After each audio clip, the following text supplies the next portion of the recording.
તમે જે રોડ પર જોઈ રહ્યા છો એ ચિમ્પાન્ઝી કે ઝુમ્બી નથી, પણ કૂતરું કરડે તો માણસ ફફડે એવો આ સમય છે. આ દ્રશ્યો છે એક હડકાયા કૂતરાના કરડવાથી માણસની અંદર જે પરિસ્થિતિ નિર્માણ થાય એના.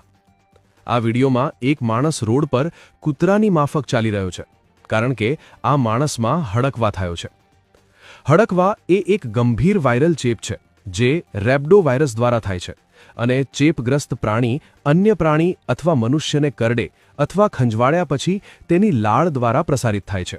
આ રોગ ચેપગ્રસ્ત માનવીના મગજ અને ચેતાતંત્રને અસર કરે છે. આ વિડીયોમાં હડકવા થયેલા માણસથી બચવા બીજા માણસો તેને દોરડા અને જાળીથી પકડી રહ્યા છે. આ માણસ બચકું ના ભરી લે એટલે લોકો દૂર પણ ઊભા છે.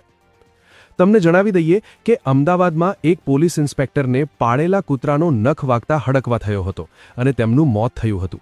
બનાસકાંઠામાં મિલન ચૌધરી નામના યુવાનને ભેંસની લાળ ચોંટવાથી હડકવા થયો હતો અને એનું પણ મૃત્યુ નિપજ્યું હતું. હડકવાનો રોગ અતિ ગંભીર રોગ છે. જો કોઈને કૂતરું કરડે તો તરત જ નજીકની હોસ્પિટલમાં પહોંચી સારવાર લઈ લેવી જોઈએ. લોકોની સુરક્ષા માટે આ વિડીયો જરૂરથી શેર કરજો તેવી વિનંતી કરીએ છીએ. આ વિડીયો કોઈનો જીવ બચાવવા મદદરૂપ થઈ શકે છે.